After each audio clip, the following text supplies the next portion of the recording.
할렐루야. 예, 오늘 오신 여러분들 환영하고 축복합니다. 오늘 말씀으로 승리하는 귀한 하루가 예배가 되기를 소망합니다.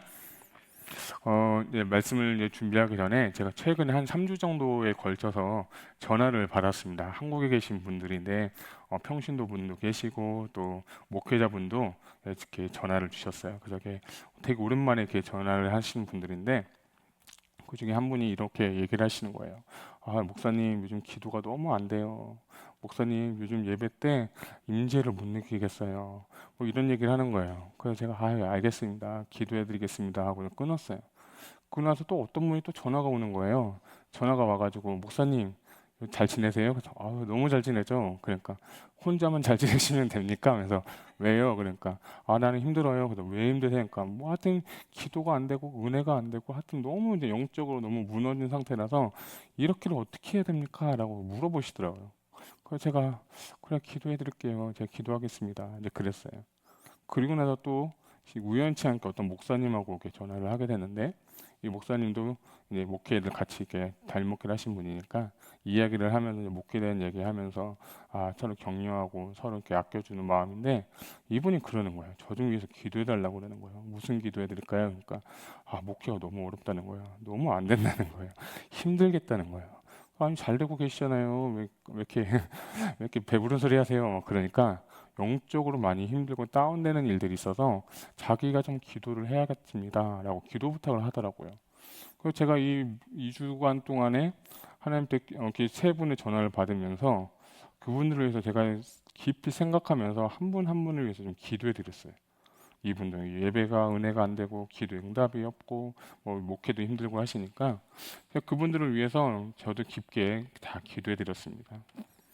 기도를 하면서 중보를 하면서 저한테 주시는 메시지가 뭐냐면 그분들의 기도가 아니라 그게 저의 기도더라고요.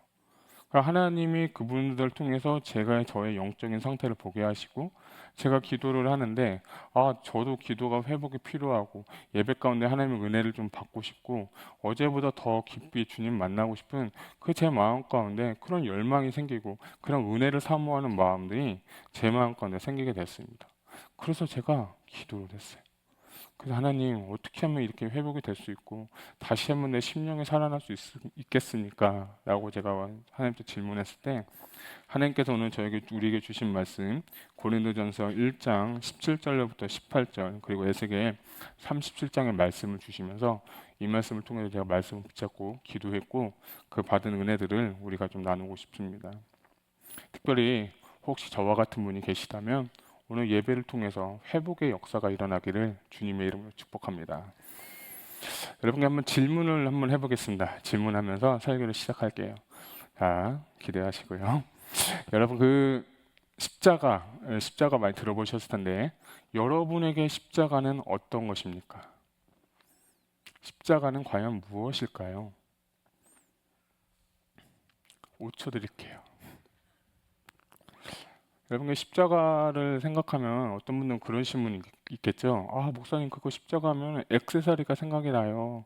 귀걸이도 십자가가 있고 목걸이도 십자가 있고 저희 딸이 있는데 어느 날 그 십자가 목걸이 사갖고 와서 이렇게 걸고 다니더라고요. 그래서 십자가 목걸이도 되는구나 그때 알았는데 어떤 분은 또 반지에도 이렇게 십자가가 하시는 분도 종종 이렇게 보게 됩니다. 또 어떤 분들은 십자가요? 십자가 생각해 본 적이 없는데요. 목사님 지금 제가 먹고 살기 얼마나 바빠 죽겠는데 제 이민생활이 얼마나 빡빡한지 아시고 십자가 장각할 시간이 어디 있겠어요. 이렇게 얘기하실 수도 있죠. 또 어떤 분이 이렇게 대답할 수도 있을 것 같아요. 십자가요. 옛날 좀 은혜 받았을 때 십자가 좀 알았어요. 근데 지금은 조금 시들시들하네요. 이렇게 얘기할 수도 있습니다.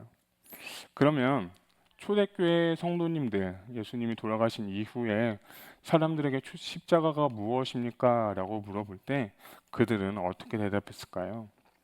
로마 시대에서 가장 그 최고의 형벌 중에 뭐냐면 가장 악질의 그 형벌은 십자가형이라고 이렇게 얘기를 합니다. 요세푸스 그 역사학자에 따르면 십자가 달려 산 사람이 십자가 달려 죽을 때 약 1일에서 이틀 정도가 걸려서 죽는다고 합니다. 우리가 알듯이 예수님은 십자가 달려서 6시간 만에 죽게 되는데요. 이 사람들을 빨리 죽일 수 있는 방법이 뭐냐면 십자가에 이렇게 달아놓은 다음에 그들의 다리를 꺾어버리면 이 사람 체중 때문에 내려가기 때문에 이 손에 못이 박혀서 사람이 이렇게 내려가게 되면 호흡을 할 수가 없답니다. 그래서 꺾기 전에 이 호흡을 하기 위해서는 하다 해서 약 사람이 한 50번에서 60번 정도 기절을 한 다음에 질식사, 뭐 산소 호흡 이런 모든 것들 때문에 십자가에서 달려서 죽지 않는다고 합니다. 예수님께서 그 사람들이 죽이려면 빨리 이렇게 처형을 하려면 이 다리를 쳐가지고 끊어버리면 된다고 하더라고요. 근데 예수님은 다리를 그 강도들은 꺾어서 이렇게 쳤지만 예수님은 꺾지 않으셨어요. 그냥 꺾지 아니하시고 그냥 빨리 이렇게 어떻게 6시간 만에 이렇게 돌아가셨는데 그 이유 중에 하나가 뭐냐면 십자가 달면 2일이지만 그 예수님이 십자가형에 달리기 전에 채찍도 맞으시고 고문도 맞으시고 많은 어려움을 당했기 때문에 그만큼 피도 이렇게 많이 나오고 그 출혈도 있고 그 십자가형에서 담당하시면서 6시간 만에 죽으시고 6시간 만에 십자가에서 죽으셨습니다. 그래서 예수님은 꺾이지 않은 그 채로 이미 죄 없으신 분이시기 때문에 꺾이지 않은 채로 십자가에 내려오셔서 장사가 되었습니다. 자, 그래서 이 십자가가 로마인들한테 그 당시 사람들한테 물어보게 되면 십자가를 그 사람한테 물어보면 이 사람들은 그거는 저주의 십자가야. 그거는 다 내가 들을 수 없고 내가 그 십자가형에 처한다는 건 상상도 할 수 없는 일이야. 이렇게 얘기할 수도 있을 것 같아요. 자, 그러면 신명기 21장 23절 말씀을 우리 같이 한번 읽도록하겠습니다. 시작. 그 시체를 나무 위에 밤새도록 두지 말고 그날에 장사하여 내 하나님 여호와께서 내게 기업으로 주시는 땅을 더럽히지 말라. 나무에 달린 자는 하나님께 저주를 받았음이니라. 아멘. 신명기 21장에 보면 하반부에 보면 나무에 달린 자는 하나님께 저주를 받았다라고 고백하고 있습니다.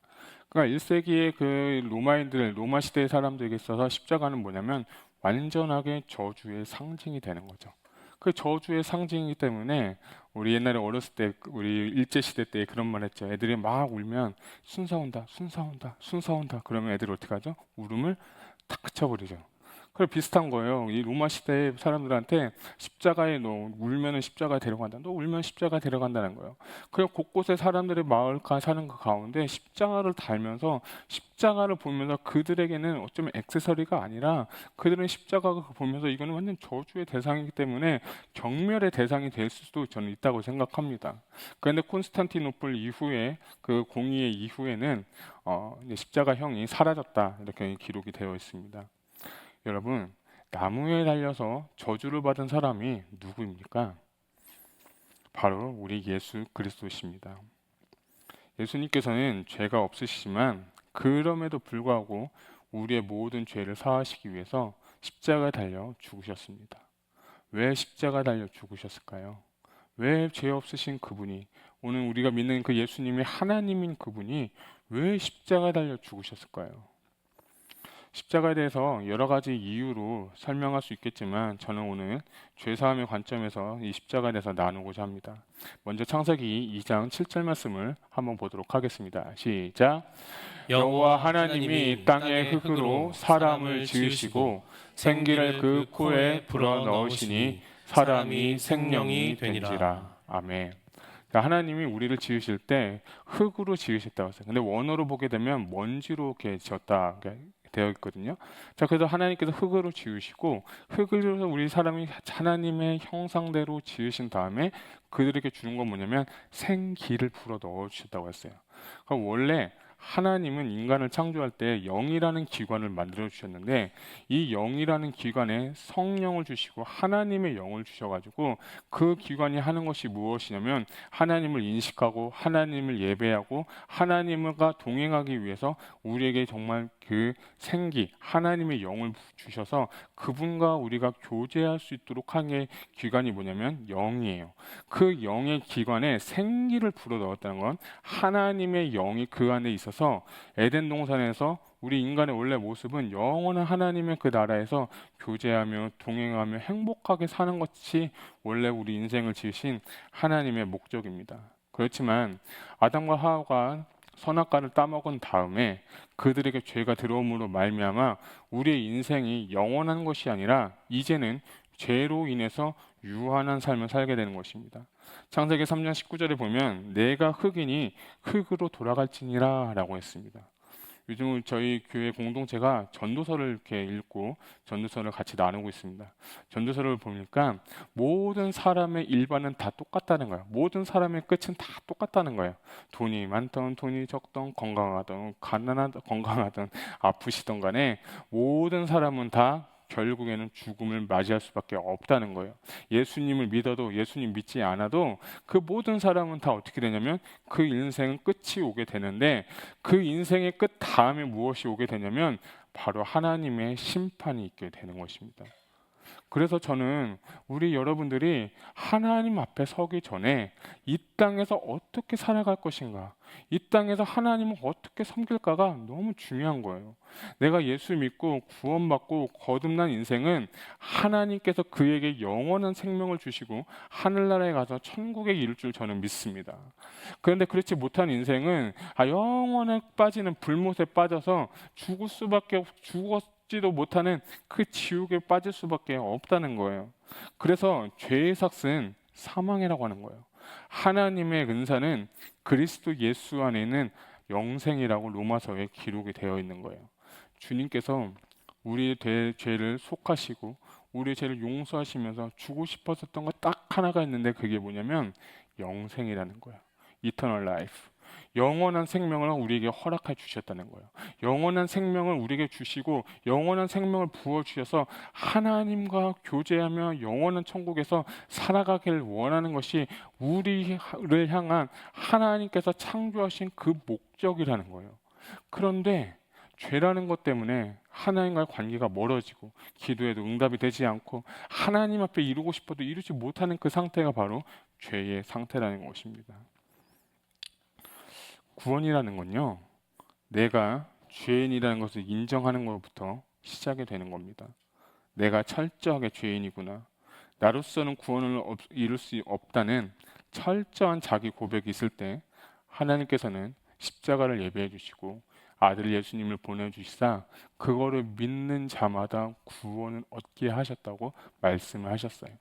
믿은 것뿐만 아니라 성령을 부어주셔서 성령의 은혜로 말미암아 내가 그 대속의 은혜가 하나님께서 예수님이 나를 위해서 십자가 달려 죽으셨다는 것이 성령의 능력으로 믿어지게 될 때 그분이 나의 죄를 사하셨다는 그 믿음이 나에게 부어지게 될 때 그때에 비로소 우리의 믿음의 생활이 시작이 되는 겁니다.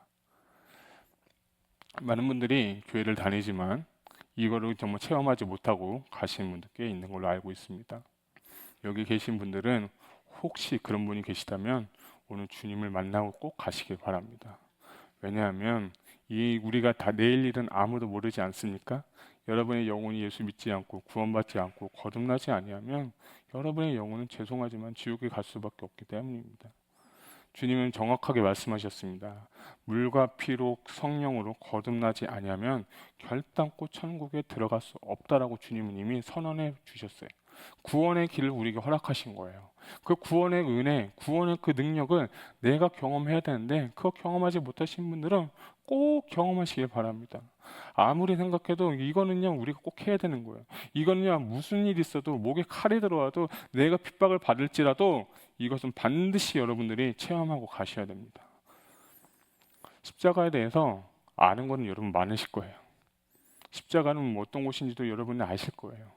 그런데요 십자가는 아는 것하고 십자가는 배운 것하고 십자가는 경험한 것은 완전히 다릅니다. 십자가를 우리는 다 알아요. 예수님 돌아가시던 거 다 알아요. 9시, 6시간 동안 돌아가신 것도 다 알아요. 나의 죄와 나의 허물을 위해서 십자가에서 피 흘리신 것도 다 알아요. 물과 피를 다 쏟으신 것도 우린 지식으로는 너무 잘 알고 있습니다. 그런데 그 지식이 내 심령의 경험이 되지 아니하면 어떻게 보면 그 십자가가 나와랑 전혀 상관이 없게 되는 겁니다. 중요한 건 여러분들이 십자가를 경험하셔야 되는 거예요. 하나님의 능력, 나를 위해서 죽으신 그 예수님, 나에게 정말 구원을 이루기 위해서 하나님께서 아들 예수를 보내주시고 십자가에서 나를 정말 내 죄를 사하셨다는 그 고백, 그 체험, 그 경험이 있어야지만이 여러분 진짜로 구원받는 것이고, 그때서야 비로소 신앙생활의 시작이 되는 겁니다. 그때야말로 스타트 포인트의 시작이 되는 거예요. 여러분 지금 어디에 서 계십니까? 여러분 지금 어디에 서 계십니까? 바라옵기는 이 모든 스타트 포인트에 다 있기를 소망합니다. 왜냐하면 그것이 안 된다면 우리는 하늘나라에 갈 수 없기 때문입니다. 특별히 제사함을 이루기 위해서는 십자가의 능력이 필요합니다. 그래서 십자가는 이론도 아니고요. 십자가는 사상도 아니고요. 십자가는 우리를 향한 하나님의 사랑입니다. 더 나아가서 십자가는 죄의 권세로부터 우리를 해방시키는 오직 유일한 길이 바로 십자가이기 때문입니다. 고린도전서 1장 17절 말씀을 한번 같이 읽어보도록 하겠습니다. 시작. 그리스도께서 나를 보내심은 세례를 베풀게 하려 하심이 아니요 오직 복음을 전하게 하심이로다. 말의 지혜로 하지 아니함은 그리스도의 십자가가 헛되지 않게 않도록. 하려 함이라. 아멘. 여러분 한번 질문해 볼게요. 여러분이 할 수 있는 최대한의 금액을 빌릴 수 있다고 생각해 봅시다. 왜냐하면 뭐 사업 때문에 무슨 일 때문에 내가 뭐 은행을 가던 옆에 있는 사람을 만나던 어떤 사람이든 좋습니다. 여러분이 할 수 있는 최대한 방법, 수단과 방법을 가르치지 않고 여러분이 돈을 빌렸다고 한번 생각해 봅시다. 그러면서 그게 내가 필요한 그 금액을 모아서 이제 돈을 내고 모든 문제를 다 해결했어요. 자, 우리에게 남아있는 건 뭐냐면 빚이 남아있겠죠. 그럼 그 빚을 누가 갚아야 될까요? 부모님이 갚아주나요? 아니면 이제 돈 많은 자녀들이 갚아주나요? 뭐 그런 분도 있을 수도 있죠. 엄마 내가 효도할게 하면서 돈 얼마 빌렸어 내가 다 갚아줄게. 뭐 그런 진짜 좋은 아들 딸도 있겠죠. 근데 상식적으로 생각해 보면 부모님이 갚는 것도 아니고 형제가 갚아주는 것도 아니고 누가 갚아야 되냐면 나 자신이 갚아야 되는 거예요. 그거는 우리 인간의 어떻게 보면 당연한 사상이에요. 자, 그런데 17절에 보게 되면 십자가가 죄송합니다. 17절을 보게 되면 조금 17절에 보게 되면 18절에 보면 왜 밀어나냐고 그 얘기를 하는지 제가 다시 한번 읽겠습니다. 18절 시작. 십자가의 도가 멸망당하는 자들에게는 미련한 것이요. 아멘. 자, 밀어난 이유는 뭐냐면 우리가 갚아야 되는 거예요. 우리가 빚을 갚아야 되는 거예요.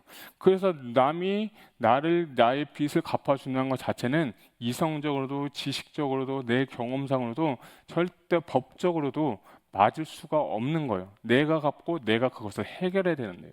자, 그래서 우리가 구원을 이루기 위해서는 내가 무엇인가를 하고 내가 무엇인가를 해야 되고 내가 무엇인가를 참여해야 되고 내가 뭔가를 해서 우리의 스스로로 구원을 이루려고 하지만 그것이 아니라 나의 모든 죄를 사하신 것은 누구냐면 예수님께서 십자가에 나의 모든 죄, 나의 모든 빚, 그 모든 것을 다 청산하셨다는 거예요. 그래서 십자가의 도가 멸망받는 자, 세상에 있는 모든 자, 아직 거듭나지 않는 자, 아직 내 힘으로 구원을 이루려고 하는 자에게는 십자가가 어떤 거냐면 미련하다고 표현하는 거예요. 자, 그럼 18절 하반부를 한번 읽어보도록 하겠습니다. 시작. 구원을 받는 우리에게는 하나님의 능력이라. 아멘. 이 말씀을 믿으시기 바랍니다. 내 힘으로 구원을 이루고 내 힘으로 하나님과 이루려고 하는 것은 정말 아까 말씀드린 것처럼 미련한 자의 하나의 행동입니다. 그런데 주님은 십자가에서 죽으시고 구원을 받는 것, 내 모든 죄를 사하시기 위해서 한다는 것은 하나님의 능력인 겁니다. 사도 바울은 이 십자가와 부활을 전하는데 그의 큰 경험이 있었습니다. 우리가 읽진 않았지만 사도행전 17장에 보게 되면 사도 바울이 지금은 아테네라는 곳에 가서 복음을 전했습니다. 아테네 가니까 철학도 발전하고 수사학도 발전하는 그 이성과 학문이 발전한 곳에서 이 사도 바울이 자신의 그 경험, 자신의 이성, 자신의 그 체험을 가지고 철학자들과 논리자들과 함께 변론하면서 복음을 전하려고 했는데 그 복음의 그 결과가 사도행전 17장 34절에 보게 되면 겨우 몇 명만 얻었더라라고 하는 거예요. 그리고 나서 아테네에서 다시 고린도교에 와서 하는 얘기가 뭐냐면 내가 심히 두려워 떨었더라. 이게 고린도전서 2장 3절의 말씀이고요. 오늘 17장 1장 17절과 18절 보면서 내가 복음을 전하는 건 내 사람의 힘, 사람의 지혜, 사람의 것으로 하는 것이 아니라 오직 십자가의 능력으로 내가 복음을 전하겠다는 사도 바울의 고백이 있었다는 거예요. 그래서 그가 복음을 전할 때 다른 걸로 전한 것이 아니라 오직 예수 그리스도와 십자가와 부활을 그게 증거함으로 말미암아서 하나님의 복음을 담대하게 전했다는 것입니다. 그래서 우리는 사도 바울이 그렇게 고백하고 확신하고 체험했던 십자가를 여러분 반드시 경험하시기를 주님의 이름으로 축복합니다. 자, 영혼을 살리기 위해서는 십자가의 능력이 필요한데요. 자, 십자가의 능력뿐만 아니라 한 가지의 조건이 더 필요합니다. 그건 뭐냐면 바로 성령님이십니다. 우리가 신앙생활에 있어서 좀 기도도 안 되고 좀 은혜도 안 받는 것 같고 은혜가 사라진 이유는 바로 이것입니다. 그것은 뭐냐면 내가 십자가에서 멀어지고 성령의 충만함이 내 안에 사라지게 될 때 내 입술에서는 원망과 불평과 그리고 또 하나님 앞에 대한 사람을 보고 시기하고 질투하고 험담하고 그런 게 우리의 인생의 모습입니다. 그런데 그래서 우리는 십자가를 정말 경험하고 십자가에 돌아가신 예수님 바라보고 그것이 믿어지게 하기 위해서 주시는 건 뭐냐면 성령님의 역사인 것입니다. 그래서 십자가는 구원의 기초이고 그 구원의 기초 위에 성령님께서 우리 삶 가운데 역사하실 때에 나를 위해서 죽으신 예수 그리스도가 내가 믿으려고 하는 것이 아니라 성령님의 역사로 말미암아서 믿어지게 되는 것입니다. 그래서 중요한 건 우리 모두는 다 성령의 능력을 받아야 되고 성령을 체험해야 됩니다. 고린도전서 12장 3절 말씀을 같이 한번 읽겠습니다. 시작. 그러므로 내가 너희에게 알게 하노니 하나님의 영으로 말하는 자는 누구든지 예수를 저주할 자라 하지 아니하고 또 성령이 아니고서는 누구든지 예수를 주라 할 수 없느니라. 아멘. 저는 마지막 구절을 보면 성령이 아니고서는 누구든지 예수를 주시라 할 수 없느니라 말씀에 집중했습니다. 여러분, 예수님이 십자가를 죽으시고 나의 인생의 구주심을 믿습니까? 이거는 우리가 지성을 하는 것이나 성령이 아니고서는 이렇게 할 수 없다고 했습니다. 사람이 변화하기 위해서는요, 세 가지의 조건이 필요합니다. 첫 번째는 하나님의 말씀이고요. 두 번째는 신자의 믿음이고요. 세 번째는 성령의 조명과 계시가 있어야지만이 이 세 가지가 다 이루어졌을 때 내가 그것을 믿게 되는 겁니다. 이성적으로 지성적으로 아는 거는요 한계가 있어요. 그리고 여러분 다 경험해 보시 아시겠지만 유한합니다. 그러나 성령을 경험하면 성령을 체험하면 십자가가 내 눈에 밝히 보이면서 그것이 내가 믿어지게 되는 거예요. 그래서 내 인생의 주인이 누구냐? 내가 아니라 예수래요.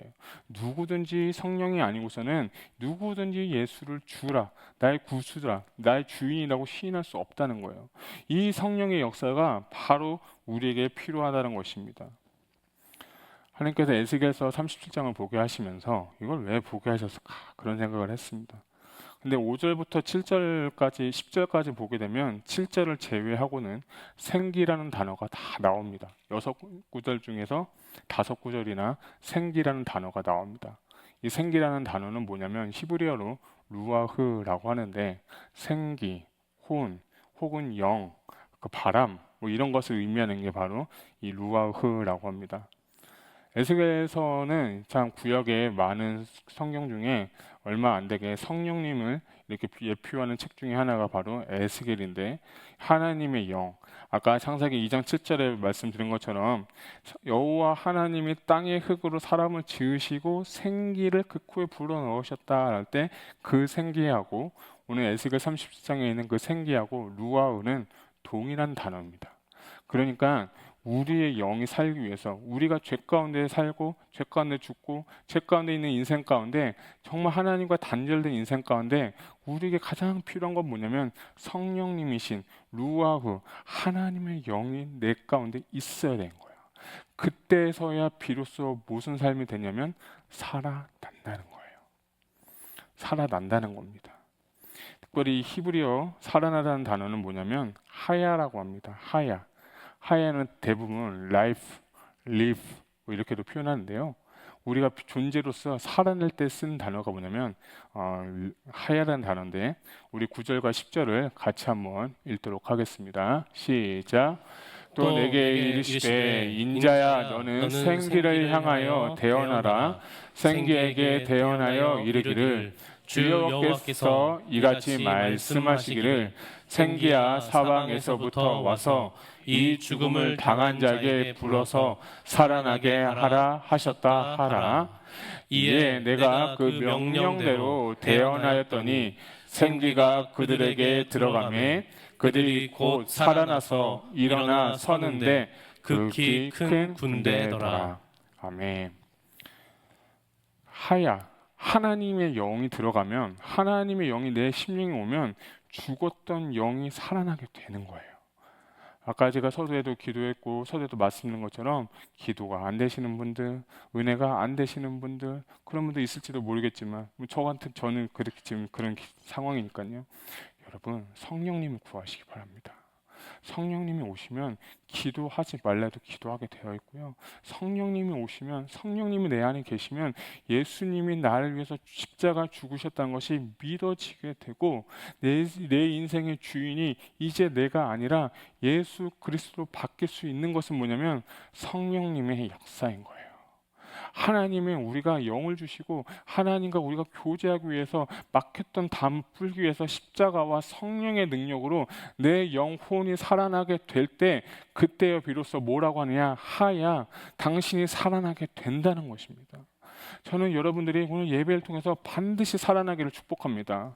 반드시 살아나야 됩니다. 반드시 살아나야 됩니다. 진짜 살아나야 됩니다. 왜요? 우리는 하나님께 예배하고 있잖아요. 하나님은 영이시니 예배한 자가 신령과 진정으로 드린다고 했잖아요. 하나님이 반드시 이곳에 오셔서 우리의 영을 터치해 주시고 우리가 하나님의 영으로 살아나야 되는 거예요. 살아나시길 바랍니다. 에스겔 37장은 마른 뼈의 환상인데 원독자는 이스라엘 백성들입니다. 그들은 지금 현재 그 상황은 포로에 잡혀서 아무런 희망이 없고 아무런 소망이 없었습니다. 여러분, 포로가 희망이 있어봤자 얼마나 많은 희망이 있겠습니까? 나라는 다 황폐해졌고 성읍은 다 무너졌고 예루살렘도 파괴됐고 그런 희망이 없는 삶 가운데 하나님께는 예스겔 선지자를 통해서 이들을 뭐라고 표현하면 마른 뼈라고 표현하고 있어요. 그럼 마른 뼈에 대언해서 생기가 들어가라고 하는 거예요. 생기가 들어가고 생기가 들어간 자가 결국엔 어떻게 되냐, 하야 살아나게 된다는 겁니다. 저는 여러분들이 하야 생기가 있기를 주님의 이름으로 축복합니다. 이 살아나라는 단어가 하얀데 제가 좀 연구를 해보니까 하박국에 보면 여러분 좋아하는 단어 중에 하나가 있죠. 부흥이라는 단어가 있는데 하박국 3장 2절의 말씀 한번 보도록, 준비가 안 됐나요? 제가 읽겠습니다. 여호와여, 내가 주께 대한 소문을 듣고 놀랐나이다. 여호와여, 주는 주의 일을 이 수년 내에 부흥하게 하옵소서. 이 수년 내에 나타내시옵소서. 진노 중에도 긍휼을 잊지 마옵소서. 아멘. 에스겔 30장에 있던 살아나라는 그 하야라는 단어하고 하박국 3장 2절에 나오는 부흥이라는 단어가 놀랍도록 똑같은 단어를 보고 제가 충격을 받았어요. 오, 살아난다는 뜻이 부흥이라는 거구나. 영어로는 리바이벌이라고 하잖아요. 그건 뭐냐면, 진정한 부흥이 뭐냐면 하나님의 영이 나의 영에게 흘러오고 하나님의 영이 나에게 임할 때, 그때서야 비로소 그것을 뭐라고 표현하면 하나님의 부흥이라고 선포하는 거예요. 저는 이 하나님의 영이 여러분의 영을 만나서 여러분의 영에 임해서 여러분의 심령이 되살아나서 부흥의 삶을 살기를 주님의 이름으로 축복합니다. 메마르십니까? 기도가 안 되십니까? 뭔가 은혜가 안 되십니까? 여러분, 십자가를 바라보시기 바랍니다. 십자가에부터 멀어지게 되면, 십자가에 죽으신 예수님이 내 눈에서 멀어지게 되면 내가 세상을 보고 환경을 보고 원망하고 비판하고 불평하지만 내가 십자가를 죽으신 예수님 그 한 분만 보더라도 그렇지, 예수님이 그 날에서 죽으셨는데, 여러분, 주님이 한번 그 묵상해 보십시오. 주님의 그 고난을 한번 생각해 보십시오. 주님은 나를 위해서 모진 고난과 고통받고 십자가를 죽으시고 피를 뿌시고 옆구리에 창에 찔려서 물이 터져 나왔는데 누구 때문에요? 나 때문에요. 누구 때문에요? 저 때문에요. 그 주님을 여러분 보시길 바랍니다. 그 주님을 여러분이 만나셔야 됩니다. 예수님께서 정말 여러분 삶 가운데 역사했으면 좋겠어요. 제가 바라고 소망이 있다는 건 뭐냐면 하나님께서 이 시간에 여러분의 영안을 열어주시고 성령님께서 이 역사하시고 여러분의 눈을 열어 예수 그리스도가 보이기를 소망합니다. 예수님을 바라보세요. 그러면 모든 문제 해결될 것입니다. 예수님을 보세요. 그럼 여러분이 살아나게 될 겁니다. 성령님을 구하십시오. 성령님이 여러분 삶 가운데 임하실 때 우리의 모든 삶 가운데 부흥이 일어날 줄로 믿습니다. 하나님께서 에스겔 30장에 왜 이 예언을 주시고 생기를 주셨느냐? 그들로 하여금 큰 군대를 이루게 하기 위해서 주셨다는 거예요.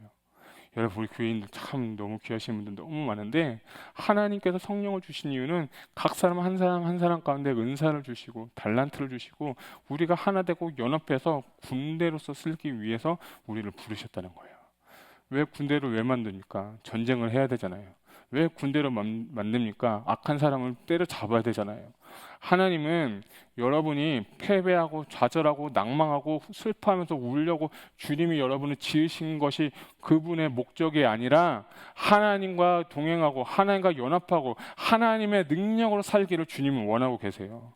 믿으십니까? 정말 그 능력으로 살아가는 자들이 모였을 때 그것이 바로 군대가 되는 겁니다. 죄를 이기고 시험을 이기고 유혹을 이기고 싸워서 승리한 자들이 하나님께서 주신 전리품을 취하면서 하나님의 나라가 여러분을 통해서 확장되기를 주님의 이름으로 축복합니다. 성령을 주신 이유, 십자가를 주신 이유, 우리의 심령을 살리며 우리의 영혼을 살리며 하나님께서 내가 군대가 되고 군사가 되어서 하나님의 나라 확장하는 데 우리를 부르셨다는 거예요. 이 부르심에 여러분 응답하셨으면 좋겠어요. 이 교회 얼마나 좋습니까? 아까 일부 예배 때 어떤 분이 오셔가지고 이렇게 새로 오신 분인데 하시는 말씀이 와 교회가 너무 크네요 그러시는 거예요. 교회가 너무 좋네요 그러시는 거예요. 그래서 제가 그거 너무 은혜가 받았어요. 여러분 처음 오시는 분도 우리 교회 좋다고 하잖아요. 건물 넓다고 하잖아요. 우리 이렇게 좋은 교회 다니고 있지 않습니까? 저만 좋은가 봐요. 저만 좋아도 괜찮습니다. 저라도 좋으면 좋습니다. 우리 교회 좋지 않습니까? 네, 더 이상 묻지 않겠습니다. 자, 이렇게 좋은 교회 다니면 우리 하나님 은혜 받고 성령 체험하고 십자가 경험하고 군대가 되고 군사가 되어서 부흥을 일으키는 저와 여러분 되셨으면 좋겠습니다. 찬양 뒤에 한번 나와주시면 감사하겠고요. 여러분 기도 안 되시는 분들, 은혜가 회복되시길 원하시는 분들, 저처럼 정말 하나님 사모하시는 분들 오늘 이 시간 한번 하나님께 기도했으면 좋겠어요. 아까 제가 말씀드렸죠. 하나님의 말씀을 경험하기 위해서는 첫 번째는 하나님의 말씀, 신자의 믿음, 성령님의 조명과 계시가 있을 때 그 진리가 바로 깨달아지고 믿어진다고 제가 말씀드렸습니다. 여러분 믿음으로 주님께 구하시고 우리 교회의 영적인 부흥, 내 심령에 하나님의 영이 부어서 살아나는 역사가 오늘 이 예배 가운데 일어나기를 소망합니다.